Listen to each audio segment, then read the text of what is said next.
ಇಂದು ಮಧ್ಯಾಹ್ನ ಪ್ರಾಯೋಜಕರು ಸನ್ premium refined sunflower oil, ಸಹ ಪ್ರಾಯೋಜಕರು Malabar golden diamonds, forks wagon, ocean pearl. ನಮಸ್ಕಾರ. ಇಂದು ಮಧ್ಯಾಹ್ನಕ್ಕೆ ಸ್ವಾಗತ. ನಾನು ಕವಿತಾ ಮಾಣಿ. ಕ್ಷುಲ್ಲಕ ಕಾರಣಕ್ಕೆ ಮಕ್ಕಳಿಬ್ಬರು ತಂದೆಯನ್ನ ಕತ್ತಿಯಿಂದ ಕಡಿದು ಕೊಲೆ ಮಾಡಿದ ಘಟನೆ ಬೆಳ್ತಂಗಡಿ ತಾಲೂಕಿನ ಕರಾಯ ಗ್ರಾಮದ ಮುಗ್ಗದ ಆನೆಪಲ್ಲ ಎಂಬಲ್ಲಿ ನಿನ್ನೆ ಮಧ್ಯರಾತ್ರಿ ನಡೆದಿದೆ. ಧರ್ಮಪ್ಪ ಪೂಜಾರಿ ಅವರು ಕೊಲೆಯಾದ ವ್ಯಕ್ತಿ. ಇವರನ್ನ ಮಕ್ಕಳಾದ ಮೋನಪ್ಪ ಹಾಗೂ ನವೀನ ಎಂಬವರು ಕತ್ತಿಯಿಂದ ಕಡಿದು ಕೊಲೆ ಮಾಡಿದ್ದಾರೆ ಎಂದು ಹೇಳಲಾಗಿದೆ. ಆರೋಪಿಗಳನ್ನ ಉಪ್ಪಿನಂಗಡಿ ಪೊಲೀಸರು ಬಂಧಿಸಿದ್ದಾರೆ. ಧರ್ಮಪ್ಪ ಪೂಜಾರಿ ಅವರು ಮನೆಯಲ್ಲಿದ್ದಂತಹ ತೆಂಗಿನಕಾಯಿ ಮರದಿಂದ ತೆಂಗಿನಕಾಯಿ ಸಿಯಾಳುಗಳನ್ನ ತೆಗೆದು ಮಾರಾಟ ಮಾಡ್ತಾ ಇದ್ರು. ಇದೇ ವಿಚಾರಕ್ಕೆ ಮಕ್ಕಳಲ್ಲಿ ಆಗಾಗ ಜಗಳ ನಡೀತಾ ಇತ್ತು ಅಂತ ತಿಳಿದು ಬಂದಿದೆ. ರವಿವಾರ ಮಧ್ಯರಾತ್ರಿಯೂ ಇದೇ ವಿಚಾರಕ್ಕೆ ತಂದೆ ಮಕ್ಕಳೊಳಗೆ ಜಗಳವಾಗಿದ್ದು, ಈ ಸಂದರ್ಭ ತಂದೆಗೆ ಮಕ್ಕಳು ಕತ್ತಿಯಿಂದ ಕಡಿದಿದ್ದು, ಗಂಭೀರ ಗಾಯಗೊಂಡ ಧರ್ಮಪ್ಪ ಪೂಜಾರಿ ಅವರು ಸ್ಥಳದಲ್ಲೇ ಮೃತಪಟ್ಟಿದ್ದಾರೆ ಅಂತ ತಿಳಿದು ಬಂದಿದೆ. ಈ ಬಗ್ಗೆ ಪ್ರಕರಣ ದಾಖಲಿಸಿಕೊಂಡಿರುವ ಉಪ್ಪಿನಂಗಡಿ ಠಾಣೆ ಪೊಲೀಸರು ತನಿಖೆಯನ್ನು ನಡೆಸ್ತಾ ಇದ್ದಾರೆ.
ನರೇಂದ್ರ ಮೋದಿ ನೇತೃತ್ವದ ಬಿಜೆಪಿ ಸರ್ಕಾರದ ದ್ವಿತೀಯ ಅವಧಿಯ 1 ವರ್ಷ ಪೂರ್ಣಗೊಂಡ ಹಿನ್ನೆಲೆಯಲ್ಲಿ ರಾಜ್ಯ ಬಿಜೆಪಿ ವತಿಯಿಂದ ರವಿವಾರ ಹಮ್ಮಿಕೊಂಡಿದ್ದ ಕರ್ನಾಟಕ ಜನಸಂವಾದ ರ್ಯಾಲಿಯಲ್ಲಿ ದಕ್ಷಿಣ ಕನ್ನಡ ಜಿಲ್ಲೆಯಾದ್ಯಂತ ಬಿಜೆಪಿ ಕಾರ್ಯಕರ್ತರು ವೀಕ್ಷಿಸಿ ಆಲಿಸಿದರು.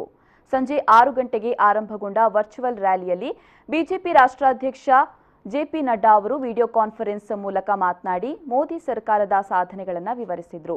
ಸಿಎಂ ಬಿಎಸ್ ಯಡಿಯೂರಪ್ಪ ಅವರು ಮುಖ್ಯ ಅತಿಥಿಯಾಗಿದ್ದರು. ರಾಜ್ಯ ಬಿಜೆಪಿ ಅಧ್ಯಕ್ಷ ನಳಿನ್ ಕುಮಾರ್ ಕಟೀಲು ಅಧ್ಯಕ್ಷತೆ ವಹಿಸಿದರು.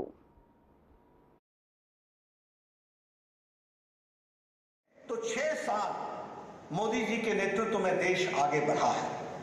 अगर मुझसे कोई पूछे कि 6 साल क्या है, तो मैं ये कहूंगा कि 6 दशक का बिगड़ा हुआ काम को मोदी जी के नेतृत्व में 6 साल में पूरा किया है. इसको हमको ध्यान में रखना चाहिए. A gap of 6 decades have been bridged in 6 years under the dynamic leadership of Shri Narendra Modi. That is what we have to remember. और मैं कहने के लिए नहीं कह रहा हूं, मैं भाषण के लिए नहीं कह रहा हूं, तथ्यों के साथ कह रहा हूं. और वैसे कहें तो 6 साल ದಕ್ಷಿಣ ಕನ್ನಡ ಜಿಲ್ಲೆಯಲ್ಲಿ 1861 ಬೂತ್ ಮಟ್ಟದಲ್ಲಿ ಕರ್ನಾಟಕ ಜನಸಂವಾದ ರ್ಯಾಲಿಯನ್ನ ಎಲ್ಇಡಿ ಪರದೆ, ಮೊಬೈಲ್ಗಳಲ್ಲಿ, ಸಾಮಾಜಿಕ ಜಾಲತಾಣಗಳಲ್ಲಿ ಬಿಜೆಪಿ ಕಾರ್ಯಕರ್ತರು, ಅಭಿಮಾನಿಗಳು ವೀಕ್ಷಿಸಿ ಆಲಿಸಿದರು. ಈ ಸಂದರ್ಭ ಡಾಕ್ಟರ್ ವೈ ಭರತ್ ಶೆಟ್ಟಿ, ಶಾಸಕ ವೇದವ್ಯಾಸ ಕಾಮತ್, ಜಿಲ್ಲಾ ಬಿಜೆಪಿ ಅಧ್ಯಕ್ಷ ಸುದರ್ಶನ್ ಮೂಡಬಿದ್ರೆ, ಜಿಲ್ಲಾ ಪಂಚಾಯತ್ ಉಪಾಧ್ಯಕ್ಷೆ ಕಸ್ತೂರಿ ಪಂಜ ಸೇರಿದಂತೆ ಮತ್ತಿತರರು ಈ ಸಂದರ್ಭ ಉಪಸ್ಥಿತರಿದ್ದರು.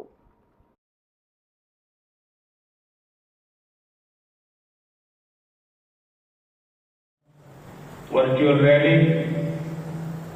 your inspiring work as party national president would definitely fill enthusiasm in the hearts of Karyakartas at a grassroots level. Your active involvement in guiding all of us to handle COVID situation from time to time has helped us to a great extent. We look forward to strengthen Bharatiya Janata Party and your able and visionary leadership. ನಿಜವಾಗಿಯೂ ಇದು ಸಂಭ್ರಮಾಚರಣೆಯ ಸಮಯ. ಪ್ರಧಾನಮಂತ್ರಿ ನರೇಂದ್ರ ಮೋದಿಜಿಯವರು 2ನೇ ಬಾರಿಗೆ ದೇಶದ ಚುಕ್ಕಾಣಿ ಹಿಡಿದು ಯಶಸ್ವಿಯಾಗಿ 1 ವರ್ಷ ಪೂರೈಸಿದ್ದಾರೆ. ಇದಕ್ಕೆ ಸಮಸ್ತ ಕರ್ನಾಟಕದ ಜನತೆಯ ಪರವಾಗಿ ಹೃತ್ಪೂರ್ವಕ ಅಭಿನಂದನೆಗಳನ್ನು ಸಲ್ಲಿಸ್ತಾ ಇದ್ದೇನೆ. ಪ್ರಧಾನಮಂತ್ರಿ ಉದ್ಯೋಗೀಕರಣ ಯೋಜನೆಯ ಮುಖಾಂತರ ಅಂತಹ ಹತ್ತಾರು ಯೋಜನೆಗಳನ್ನು ಕೊಡುವುದರ ಮುಖಾಂತರ ಜನಮಾನಸದ ಜನನಾಯಕನಾಗಿ ಬೆಳೆದವರು ಮತ್ತು ರಾಷ್ಟ್ರದ ಸರ್ಕಾರವನ್ನು ಮುನ್ನಡೆಸಿದರು.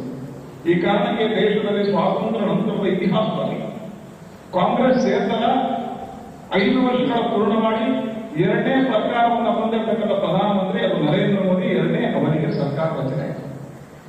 2019ರಲ್ಲಿ 2ನೇ ಬಾರಿ ಪ್ರಧಾನಮಂತ್ರಿಗಳಾದ್ಮೇಲೆ 1 ವರ್ಷದ ಕಾಲಘಟ್ಟದಲ್ಲಿ ಶತಮಾನಗಳ ಕಾಲ ಆಗದೇ ಇರತಕ್ಕಂಥ ವಿಷಯಗಳಿಗೆ ಪರಿಹಾರವನ್ನು ಕೊಟ್ಟು ಸಾವಿರಾರು ವರ್ಷಗಳ ಕಾಲ ಜನ ನೆನಪಿನಲ್ಲಿರತಕ್ಕಂಥ ಯೋಜನೆಗಳನ್ನ ಸಾಂವಿಧಾನಿಕವಾಗಿರ್ತಕ್ಕಂಥ ವಿಚಾರಗಳನ್ನು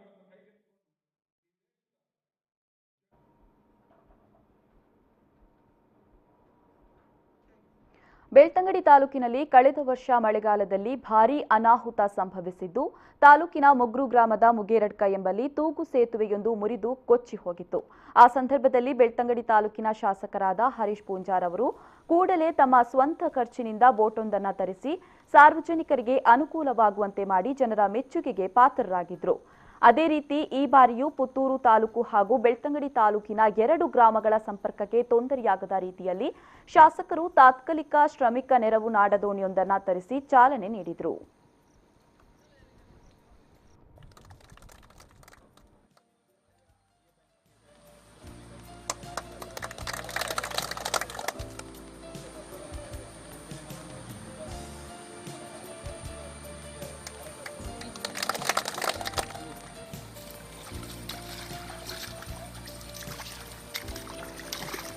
ಈ ಸಂದರ್ಭದಲ್ಲಿ ಮಾತನಾಡಿದ ಶಾಸಕರು, ಈ ಮೊಗ್ರು ಗ್ರಾಮಸ್ಥರಿಗೆ ಕಳೆದ ವರ್ಷದಿಂದ ಸೇತುವೆ ಮುರಿದು ಹೋಗಿದ್ದರಿಂದ ಪೇಟೆಗೆ ಹೋಗಲು ಹಾಗೂ ಹಾಲು ಕೊಂಡು ಹೋಗುವವರಿಗೆ ಬಹಳ ತೊಂದರೆಯಾಗ್ತಾ ಇರೋದ್ರಿಂದ ಸುಮಾರು 40 ಲಕ್ಷದ ವೆಚ್ಚದಲ್ಲಿ ಸೇತುವೆ ನಿರ್ಮಾಣ ಮಾಡುವುದಾಗಿ ತಿಳಿಸಿದರು.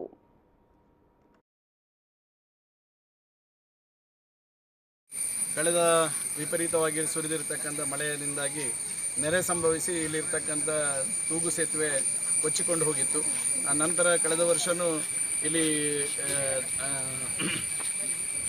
ದೋಣಿಯ ವ್ಯವಸ್ಥೆಯ ಮೂಲಕ ಜನಸಾಮಾನ್ಯರಿಗೆ ಉಪ್ಪಿನಂಗಡಿಗೆ ಸಂಪರ್ಕ ಸಾಧಿಸ್ತಕ್ಕಂಥ ವ್ಯವಸ್ಥೆಗಳನ್ನು ಮಾಡಿದ್ವಿ. ಪ್ರಾಯಶಃ ಅದರ ನಂತರ ಇದಕ್ಕೆ ಜಲಸಂಪನ್ಮೂಲ ಇಲಾಖೆಯಿಂದ ವೆಂಟೆಡ್ ಡ್ಯಾಮ್ ಕಮ್ ಬ್ಯಾರೇಜ್ ಅನ್ನು ಮಾಡತಕ್ಕಂಥ ವ್ಯವಸ್ಥೆಗೋಸ್ಕರ ಈಗಾಗಲೇ ಮಾನ್ಯ ಮುಖ್ಯಮಂತ್ರಿಗಳು ಮತ್ತು ಜಲಸಂಪನ್ಮೂಲ ಸಚಿವರ ಹತ್ರ ಈಗಾಗಲೇ ಅದರ ಬಗ್ಗೆ ಮಾತುಕತೆ ನಡೆಸಲಾಗಿದೆ. ಈಗಾಗಲೇ ಅದರ DPR ತಯಾರಿಗೆ ಈಗಾಗಲೇ 40 ಲಕ್ಷ ರೂಪಾಯಿಯ ಟೆಂಡರ್ ಪ್ರಕ್ರಿಯೆ ಮುಗಿದು ಈಗಾಗಲೇ DPR ಹಂತದಲ್ಲಿದೆ. ಮುಂದಿನ ವರ್ಷಗಳಲ್ಲಿ ಕಾಮಗಾರಿ ಪ್ರಾರಂಭ ಮಾಡತಕ್ಕಂಥ ದೃಷ್ಟಿಯಲ್ಲಿ ಕೆಲಸ ಕಾರ್ಯಗಳನ್ನು ಮಾಡಬೇಕನ್ನೋಂಥ ದೃಷ್ಟಿಯಲ್ಲಿ ಖಂಡಿತ ಇಲಾಖೆ ಮತ್ತು ಸರ್ಕಾರ ಅದಕ್ಕೆ ಪೂರ್ಣವಾಗಿರ್ತಕ್ಕಂಥ 50 ರಿಂದ 80 ಕೋಟಿ ವೆಚ್ಚದಲ್ಲಿ ಹೊಸದಾಗಿ ಸರ್ವಋತು ಸಂಪರ್ಕ ಜೊತೆಗೆ ಊರಿನ ಜನತೆಗೆ ನೀರಾವರಿಯ ಅಭಿವೃದ್ಧಿಗಾಗಿ ಜಲ ಮರುಪೂರ್ಣ ಥರ ಹೊಸದಾಗಿ ಬೃಹತ್ ನೀರಾವರಿ ಯೋಜನೆಯಿಂದ ಅನುದಾನವನ್ನು ತರಿಸುವಲ್ಲಿ ಯಶಸ್ವಿಯಾಗಿದ್ದಾರೆ. ಈಗಾಗಲೇ 40 ಲಕ್ಷ ವೆಚ್ಚದಲ್ಲಿ ಸರ್ವೆ ಕಾಮಗಾರಿ 2ನೇ ಹಂತದಲ್ಲಿ ನಡೆದಿರುತ್ತದೆ. ಇನ್ನು ಅದರ ಸರ್ಕಾರ ವತಿಯಿಂದ ನಮ್ಮ ಶಾಸಕರು ಸರ್ಕಾರ ವತಿಯಿಂದ ಅದರ ಬೆನ್ನ ಹಿಂದೆ ಬಿದ್ದು ನಮಗೋಸ್ಕರ ನಮ್ಮ ಊರಿನ ಜನತೆಗೋಸ್ಕರ ಅದರ ಹಿಂದೆ ಬಿದ್ದು ಅದರ ಹಿಂದಿನಿಂದ ಅದನ್ನು ಫಾಲೋಅಪ್ ಮಾಡ್ತಾ ಇದ್ದಾರೆ. ಈ ಸಂದರ್ಭದಲ್ಲಿ ತಾಲೂಕು ಪಂಚಾಯಿತಿ ಸದಸ್ಯರಾದ ಪುಂಡಲೀಕಾಚಾರ್ಯ, ಬಾಲಕೃಷ್ಣ ಗೌಡ ಮುಗೇರಡ್ಕ, ಸುಬ್ರಹ್ಮಣ್ಯ ಕೈಕುರೆ, ರಕ್ಷಿತ್ ಹಾಗೂ ಮತ್ತಿತರರು ಉಪಸ್ಥಿತರಿದ್ದರು.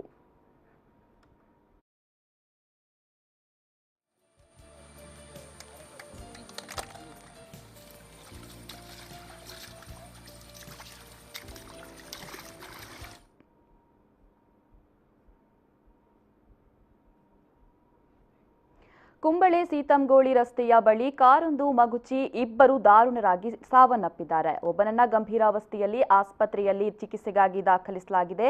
ಕಾಸರಗೋಡು ತಳಂಗರೆ ನಿವಾಸಿ ಮಿತ್ತು, ಕುಂಬಳೆ ಬದ್ರಿಯಾ ನಗರದ ಅಬ್ದುಲ್ ಸಾಲಿ ಎಂಬವರ ಪುತ್ರ ಹುಸೈನ್ ಮೃತ ದುರ್ದೈವಿಗಳು. ಈ ಪೈಕಿ ಮಿತ್ತು ಅಪಘಾತ ನಡೆದ ಸ್ಥಳದಲ್ಲೇ ಮೃತನಾದರೆ ಹುಸೈನ್ ಆಸ್ಪತ್ರೆಗೆ ಕರೆದೊಯ್ಯುವ ಮಧ್ಯೆ ಮೃತಪಟ್ಟಿದ್ದಾನೆ.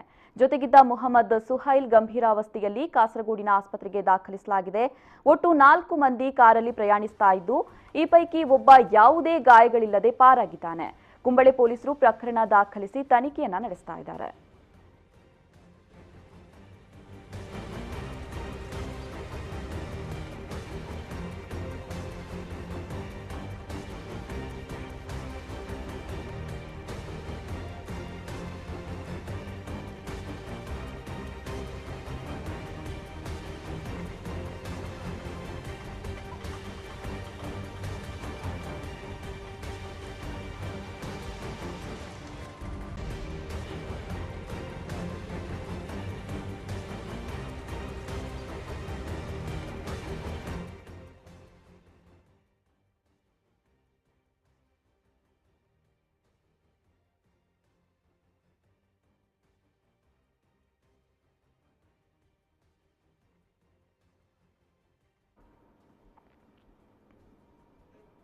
ಕೋವಿಡ್-19 ಹಿನ್ನೆಲೆ ಕಳೆದ 2 ತಿಂಗಳಿಗೂ ಅಧಿಕ ಕಾಲದಿಂದ ಭಕ್ತರ ಪ್ರವೇಶಕ್ಕೆ ಅವಕಾಶವಿಲ್ಲದ ಮಾರಣಕಟ್ಟೆ ಶ್ರೀ ಬ್ರಹ್ಮಲಿಂಗೇಶ್ವರ ದೇಗುಲದಲ್ಲಿ ಸಂಕ್ರಮಣ ದಿನವಾದ ಇಂದಿನಿಂದ ಭಕ್ತರ ಪ್ರವೇಶಕ್ಕೆ ಅವಕಾಶ ಮಾಡಿಕೊಡಲಾಗಿದೆ. ಸಾಮಾಜಿಕ ಅಂತರ, ಮಾಸ್ಕ್ ಧರಿಸಿ ಸರ್ಕಾರ ಹೊರಡಿಸಿದ ಮಾರ್ಗಸೂಚಿಯಂತೆ ಶ್ರೀ ಕ್ಷೇತ್ರ ಮಾರಣಕಟ್ಟೆಯಲ್ಲಿ ದೇವರ ದರ್ಶನಕ್ಕೆ ಮಾತ್ರವೇ ಅವಕಾಶ ಕಲ್ಪಿಸಲಾಗಿದೆ. ಇಂದು ಬೆಳಗ್ಗೆ ದೇವರಿಗೆ ಸಂಕ್ರಾಂತಿ ಪೂಜೆ ನೆರವೇರಿಸಿದ ಬಳಿಕ ಭಕ್ತರಿಗೆ ದೇವರ ದರ್ಶನಕ್ಕೆ ಅವಕಾಶ ಮಾಡಿಕೊಡಲಾಗಿದೆ. ಭಕ್ತರು ದೇವರಿಗೆ ಒಂದು ಸುತ್ತುವರಿದು ನಮಸ್ಕರಿಸಿ ಕಾಣಿಕೆ ಹಾಕಲು ಅವಕಾಶ ಮಾಡಿಕೊಡಲಾಗಿದ್ದು, ಹರಕೆಯ ಪೂಜಾ ವಿಧಿಗಳು ಹಾಗೂ ಅನ್ನಪ್ರಸಾದ ವ್ಯವಸ್ಥೆ ಇಲ್ಲವಾದ್ದರಿಂದ ಕೈ ಮುಗಿದು ಕೂಡಲೇ ತೆರಳುವಂತೆ ದೇವಸ್ಥಾನದ ಆಡಳಿತ ಮಂಡಳಿ ಹಾಗೂ ಸಿಬ್ಬಂದಿಗಳು ಸೂಚನೆ ನೀಡ್ತಾ ಇದ್ದಾರೆ. ಹಲವು ದಿನಗಳಿಂದ ಬ್ರಹ್ಮಲಿಂಗೇಶ್ವರನ ದರ್ಶನ ಭಾಗ್ಯಕ್ಕೆ ಹಾತೊರಿತಾ ಇದ್ದ ಭಕ್ತರು ದೇವರ ದರ್ಶನಕ್ಕಾಗಿ ಅಂತರ ಕಾಯ್ದುಕೊಂಡು ಸರತಿ ಸಾಲಿನಲ್ಲಿ ನಿಂತ ದೃಶ್ಯ ಕಂಡುಬಂತು.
ಕೊರೋನಾ ಮಹಾಮಾರಿ ನಮ್ಮ ದೇಶಕ್ಕೆ ವಕ್ಕರಿಸಿದ ಬಳಿಕ ರಾಜ್ಯ ಸರ್ಕಾರ ಆಯುಷ್ ಇಲಾಖೆಯು ರೋಗ ನಿರೋಧಕ ಶಕ್ತಿಗಾಗಿ ಆಯುಷ್ ಔಷಧಿಗೆ ಹೆಚ್ಚಿನ ಒತ್ತನ್ನು ನೀಡಿದೆ. ಸುಮಾರು 50,000 ಮುಂಚೂಣಿಯ ಕಾರ್ಯಕರ್ತರಿಗೆ ಆಯುಷ್ ರೋಗ ನಿರೋಧಕ ಔಷಧಿಗಳ ವಿತರಣೆ ಮಾಡಲು ಎಲ್ಲ ಸಿದ್ಧತೆಗಳನ್ನು ಮಾಡಿಕೊಳ್ಳಲಾಗಿದೆ ಅಂತ ಆಯುಷ್ ಇಲಾಖೆಯ ಡಾಕ್ಟರ್ ಮೊಹಮ್ಮದ್ ಇಕ್ಬಾಲ್ ಹೇಳಿದರು. ಅವರು ಮಂಗಳೂರಿನ ಪ್ರೆಸ್ ಕ್ಲಬ್ನಲ್ಲಿ ಪತ್ರಕರ್ತರಿಗೆ ಆಯುಷ್ ಇಲಾಖೆಯಿಂದ ರೋಗ ನಿರೋಧಕ ಶಕ್ತಿ ಹೆಚ್ಚಿಸುವ ಔಷಧಿಯನ್ನು ವಿತರಿಸಿ ಮಾತನಾಡಿದರು. ಇವತ್ತಿನ ದಿನದಲ್ಲಿ ಕೊರೋನಾ ಮಹಾಮಾರಿಯಿಂದಾಗಿ ಇಡೀ ಜಗತ್ತೇ ತೊಂದರೆಗೆ ಸಿಲುಕಿದೆ. ಹಾಗಾಗಿ ರೋಗ ನಿರೋಧಕ ಶಕ್ತಿ ಹೆಚ್ಚಿಸಿಕೊಳ್ಳುವಂತಹ ಆಯುರ್ವೇದಿಕ ಔಷಧಿಯನ್ನು ತಯಾರಿಸಲು ಕೇಂದ್ರ ಸರ್ಕಾರ ಮತ್ತು ರಾಜ್ಯ ಸರ್ಕಾರ ಮುಂದೆ ಬಂದಿದೆ. ಈಗಾಗಲೇ ಆಶಾ ಕಾರ್ಯಕರ್ತೆಯರಿಗೆ ಮತ್ತು ಕೊರೋನಾ ವಾರಿಯರ್ಸ್ರಿಗೆ ಆಯುಷ್ ಕಿಟ್ ವಿತರಿಸಲಾಗಿದೆ ಅಂತ ಹೇಳಿದರು.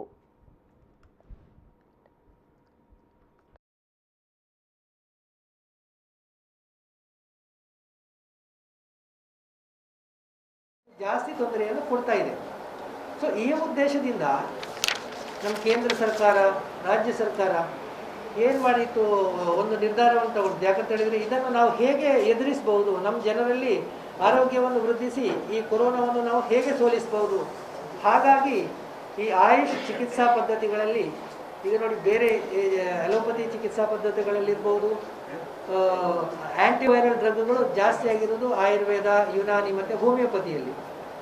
ಸೊ ಇದನ್ನು ಜನರಿಗೆ ತಲುಪಿಸಿ ಆ ಮೂಲಕ ಜನರಲ್ಲಿ ರೋಗ ನಿರೋಧಕ ಶಕ್ತಿಯನ್ನು ಹೆಚ್ಚಿಸಿ ಈ ರೋಗವನ್ನು ತಡೆಗಟ್ಟಲಿಕ್ಕೆ ಸಾಧ್ಯ ಆಗಬಹುದು ಅಂತ ಹೇಳಿ ಸರ್ಕಾರ ಈ ನಿರ್ಧಾರವನ್ನು ತಗೊಂಡಿದೆ. ಆ ರೀತಿಯಾಗಿ ಇವತ್ತು ನಾವು ಎಲ್ಲರಿಗೂ ಕೂಡ ಸರ್ಕಾರದಿಂದ ಈ ಕಾರ್ಯಪಡೆ ಯಾರೆಲ್ಲ ಇದರಲ್ಲಿ ಕೆಲಸದಲ್ಲಿ ನಿಯೋಜಿತರಾಗಿದ್ದಾರೆ ಮೊದಲಿನ ಆದ್ಯತೆ ಅವರಿಗೆ ಕೊಟ್ಕೊಂಡು ಎಲ್ಲರಿಗೆ ಕೂಡ ನಾವು ನಮ್ಮ ಜಿಲ್ಲೆಯಲ್ಲಿ ಸುಮಾರು 50,000 ಜನರಿಗೆ ಈ ರೋಗ ನಿರೋಧಕ ಶಕ್ತಿಯನ್ನು ಹೆಚ್ಚಿಸುವಂತಹ ಔಷಧಿಯನ್ನು ವಿತರಣೆ ಮಾಡಲಿಕ್ಕಿದ್ದೇವೆ. ಈಗಾಗಲೇ ನಾವು ಆಶಾ ಕಾರ್ಯಕರ್ತರಿಗೆ, ಅವರು ಮುಂಚೂಣಿಯಲ್ಲಿ ಕೆಲಸ ಮಾಡ್ತಾ ಇದ್ದಾರೆ, ಅವರಿಗೆ ಸರ್ಕಾರದಿಂದ ಬೇರೆ ರೋಗಗಳಿಂದ ಬಳಲ್ತಾ ಇದ್ದವರು ಹಾಗೂ ಈ ಶರೀರದಲ್ಲಿ ರೋಗ ನಿರೋಧಕ ಶಕ್ತಿ ಕಡಿಮೆ ಇದ್ದವರಲ್ಲಿ ಇದು ಜಾಸ್ತಿ ತೊಂದರೆಯನ್ನು ಕೊಡ್ತಾ ಇದೆ. ಸೊ ಈ ಉದ್ದೇಶದಿಂದ ನಮ್ಮ ಕೇಂದ್ರ ಸರ್ಕಾರ, ರಾಜ್ಯ ಸರ್ಕಾರ ಏನು ಮಾಡಿತ್ತು, ಒಂದು ನಿರ್ಧಾರ. ಅನಂತರ ಶಾಸಕ ವೇದವ್ಯಾಸ್ ಕಾಮತ್ ಅವರು ಮಾತನಾಡಿ, ಕೇಂದ್ರ ಸರ್ಕಾರ ಮತ್ತು ರಾಜ್ಯ ಸರ್ಕಾರವು ಆಯುಷ್ ಇಲಾಖೆಯ ಮುಖಾಂತರ ರೋಗ ನಿರೋಧಕ ಶಕ್ತಿಗಾಗಿ ಆಯುಷ್ ಔಷಧಿಯನ್ನ ವಿತರಣೆ ಮಾಡ್ತಾ ಇದ್ದಾರೆ. ಮಂಗಳೂರಿನಲ್ಲಿ ಕೊರೋನಾ ವಾರಿಯರ್ಸ್ಗಳಿದ್ದಾರೆ, ಅವರೆಲ್ಲರಿಗೂ ಆಯುಷ್ ಕಿಟ್ ಅನ್ನ ವಿತರಿಸಲಾಗುತ್ತೆ ಎಂದರು. ಶಕ್ತಿಗಾಗಿ ಅವರು ಹೋಮಿಯೋಪತಿಗಿರ್ಬೋದು, ಆಯುರ್ವೇದ ಮತ್ತು ಯುನಾನಿಗೆ ಸಂಬಂಧಪಟ್ಟಂಥ ಮದ್ದುಗಳನ್ನು ಈಗಾಗಲೇ ಕೊಡಲಾಗಿದೆ. ಪತ್ರಕರ್ತರು ಕೂಡ ದಿನನಿತ್ಯ ಬೇರೆ ಬೇರೆ ಕಡೆಗಳಲ್ಲಿ ಸಾವಿರಾರು ಜನರು ತುಂಬಿದಂಥ ಪ್ರದೇಶಕ್ಕೆ ಹೋಗಿ ತಮ್ಮ ಕೆಲಸ ಕಾರ್ಯಗಳನ್ನು ಮಾಡ್ತಾರೆ. ಹಾಗಾಗಿ ಅವರ ಬಗ್ಗೆ ಕೂಡ ವಿಶೇಷವಾದ ಕಾಳಜಿಯನ್ನು ಆಯುಷ್ ಇಲಾಖೆಯಿಂದ ಪಡ್ಕೊಂಡು ಆಯುಷ್ ಇಲಾಖೆ ಅವರಿಗೆ ಕೂಡ ಈ ರೋಗ ನಿರೋಧಕ ಏನು ಶಕ್ತಿಗಾಗಿ ವಿಶೇಷವಾಗಿ ಇದನ್ನೆಲ್ಲ ಹೋಮಿಯೋಪತಿಕ್ ಮದ್ದು ಮತ್ತು ಆಯುರ್ವೇದ, ಯುನಾನಿ, ಅದರೊಟ್ಟಿಗೆ ಚಮನ್ಪ್ರಾಶನ್ನು ಕೂಡ ಕೊಟ್ಟು ಪತ್ರಕರ್ತರು ನಿಜವಾಗಿ ಕೆಲಸ ಕಾರ್ಯಗಳನ್ನು ಮಾಡ್ತಾ ಇರುವಾಗ ಅವರಿಗೆ ಕೂಡ ರೋಗ ನಿರೋಧಕ ಶಕ್ತಿಗೆ ಈ ಒಂದು ವಿಶೇಷವಾಗಿ ಕೊಡುವಂಥ ಕೊಡುಗೆಯನ್ನು ಕೂಡ ಮೆಚ್ಚುಗೆ ವ್ಯಕ್ತಪಡಿಸ್ತಾ ಇದ್ದೇನೆ. ಅದರ ಒಟ್ಟಿಗೆ ಈ ಹಿಂದೆ ನಮಗೆ ಅನುಭವದಲ್ಲಿ ಕಂಡದ್ದು, ಬೆಂಗಳೂರಿನಲ್ಲಿ ಒಂದು ಪತ್ರಕರ್ತರಿಗೆ ಕೊರೋನಾ ಬಂದಿದ್ದಾಗ ಎಲ್ಲ TV ಮಾಧ್ಯಮದಲ್ಲಿ ಎಲ್ಲ ಬಂದಿತ್ತು. ಹಾಗಿರುವಾಗ ಮಾಧ್ಯಮದವರು ಕೂಡ ದಿನನಿತ್ಯ ಓಡಾಟ ಮಾಡುವಾಗ ಅವರಿಗೆ ಕೂಡ ವಿಶೇಷವಾಗಿ ಅವರ ಗಮನವನ್ನು ಇಟ್ಟುಕೊಂಡು ಆಯುಷ್ ಇಲಾಖೆ ಕೆಲಸ ಕಾರ್ಯಗಳನ್ನು ಮಾಡಿದ್ದಕ್ಕೆ ಅಭಿನಂದನೆಗಳು. ಪ್ರತಿನಿತ್ಯದ ದಿನಗಳಲ್ಲಿ ಬೇರೆ ಬೇರೆ ರೀತಿಯ ರೋಗ ನಿರೋಧಕ ಶಕ್ತಿ ಇರುವಂಥ ಏನು ವಸ್ತುಗಳಿದೆ ಅದನ್ನು ಸೇವಿಸ್ತಾ ಇದ್ದರು. ಅದಕ್ಕಾಗಿ ಸ್ವಲ್ಪ ಇಮ್ಯುನಿಟಿ ಪವರ್ ಮನುಷ್ಯರಿಗೆ ಜಾಸ್ತಿ ಇತ್ತು. ರೋಗ ನಿರೋಧಕ ಶಕ್ತಿಗಾಗಿ ಅವರು ಹೋಮಿಯೋಪತಿಗಿರ್ಬೋದು, ಆಯುರ್ವೇದ ಮತ್ತು ಯುನಾನಿಗೆ ಸಂಬಂಧಪಟ್ಟಂಥ ಮದ್ದುಗಳನ್ನು ಈಗಾಗಲೇ ಕೊಡಲಾಗಿದೆ. ಪತ್ರಕರ್ತರು ಕೂಡ ದಿನನಿತ್ಯ. ಸುದ್ದಿಗೋಷ್ಠಿಯಲ್ಲಿ ದಕ್ಷಿಣ ಕನ್ನಡ ಜಿಲ್ಲಾ ಕಾರ್ಯನಿರತ ಪತ್ರಕರ್ತರ ಸಂಘದ ಅಧ್ಯಕ್ಷರಾದ ಶ್ರೀನಿವಾಸ್ ಸಿಂದಾಜೆ, ಆಯುಷ್ ಇಲಾಖೆಯ ವೈದ್ಯಾಧಿಕಾರಿಗಳು ಉಪಸ್ಥಿತರಿದ್ದರು.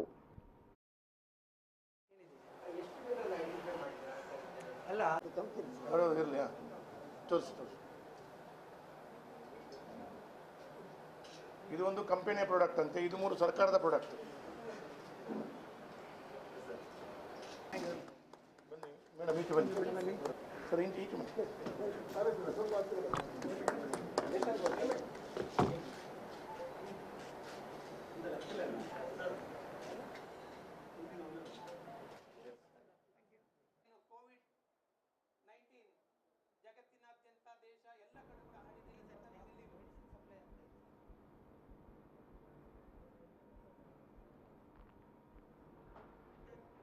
ಕೊರೋನಾ ಲಾಕ್ಡೌನ್ ಹಿನ್ನೆಲೆಯಲ್ಲಿ ಸರ್ಕಾರದ ಸೂಚನೆಯಂತೆ ಕಳೆದ 3 ತಿಂಗಳುಗಳಿಂದ ಬಂದ್ ಆಗಿದ್ದ ಸೂರಿಕ್ಮೇರಿನಲ್ಲಿರುವ ಸೈಂಟ್ ಜೋಸೆಫ್ ಚರ್ಚ್ನಲ್ಲಿ ಸರ್ಕಾರದ ನಿಯಮದಂತೆ ಸಾಮಾಜಿಕ ಅಂತರ ಕಾಯ್ದುಕೊಂಡು ಬಹಳ ಶಿಸ್ತಿನಿಂದ ಪೂಜೆ, ಸಾಮೂಹಿಕ ಪ್ರಾರ್ಥನೆಗಳು ಪ್ರಾರಂಭಗೊಂಡಿದೆ.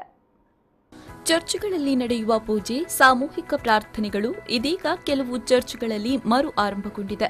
ಸುರಿಕುಮೇರು ಸೈಂಟ್ ಜೋಸೆಫ್ ಚರ್ಚ್ನಲ್ಲಿ ಸರ್ಕಾರದ ಹಾಗೂ ಮಂಗಳೂರು ಧರ್ಮ ಪ್ರಾಂತ್ಯದ ಧರ್ಮಾಧ್ಯಕ್ಷ ಅತಿ ವಂದನೀಯ ಡಾ ಪೀಟರ್ ಪೌಲ್ ಸಲ್ಡಾನ್ ರವರ ಆದೇಶದಂತೆ ಬಹಳ ವ್ಯವಸ್ಥಿತ ಹಾಗೂ ಶಿಸ್ತಿನಿಂದ ಮೊದಲ ಬಾರಿಗೆ ಚಾಲನೆ ನೀಡಲಾಯಿತು.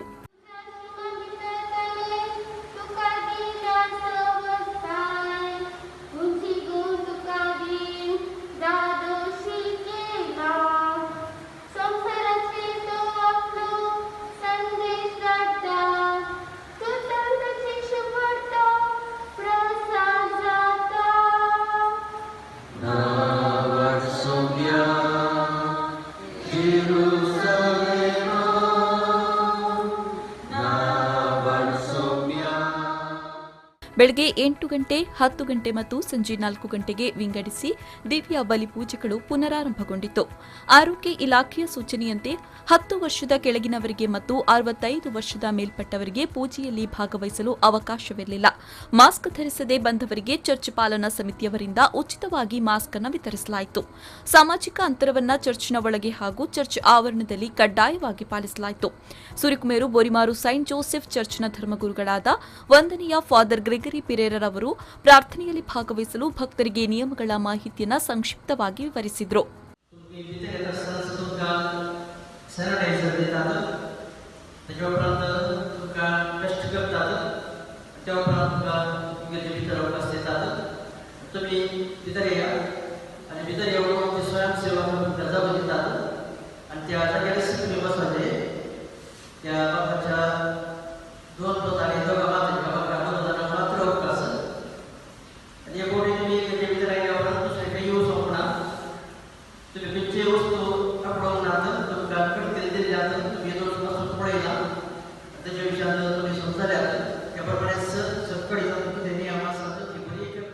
ಚರ್ಚ್ನ ಪ್ರವೇಶ ದ್ವಾರದಲ್ಲಿ ಸ್ಯಾನಿಟೈಸರ್ ಅನ್ನು ಅಳವಡಿಸಿದ್ದು, ಚರ್ಚ್ ಉಪಾಧ್ಯಕ್ಷ ಎಲಿಯಾಸ್ ಪಿರೇರಾ ಮತ್ತು ಕಾರ್ಯದರ್ಶಿ ಮೇರಿ ಡಿಸೋಸರ್ ಅವರು ಸ್ವತಃ ಭಕ್ತರನ್ನ ಸ್ಕ್ರೀನಿಂಗ್ ಯಂತ್ರದ ಮೂಲಕ ಪರೀಕ್ಷಿಸಿ ಚರ್ಚ್ ಪ್ರವೇಶಿಸಲು ಅನುಮತಿಯನ್ನ ನೀಡಿದರು. ಕ್ರೈಸ್ತ ಭಕ್ತಾದಿಗಳು ಕೂಡ ಧರ್ಮಗುರುಗಳು ನೇಮಿಸಿದ ಸ್ವಯಂ ಸೇವಕರಿಗೆ ಸಂಪೂರ್ಣ ಸಹಕಾರವನ್ನು ನೀಡ್ತಾ ಇದ್ರು.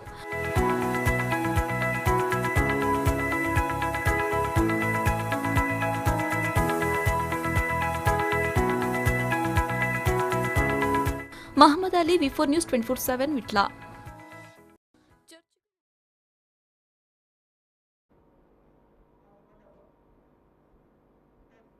ಇವಿಷ್ಟು ಈ ಕ್ಷಣದ ಸುದ್ದಿ. ನಿರಂತರ ಸುದ್ದಿ, ಮಾಹಿತಿ, ಮನೋರಂಜನೆಗಾಗಿ ನೋಡ್ತಾ ಇರಿ ವಿ4 ನ್ಯೂಸ್. ಮುನ್ನುಡಿ ಮುನ್ನಡೆಗಾಗಿ.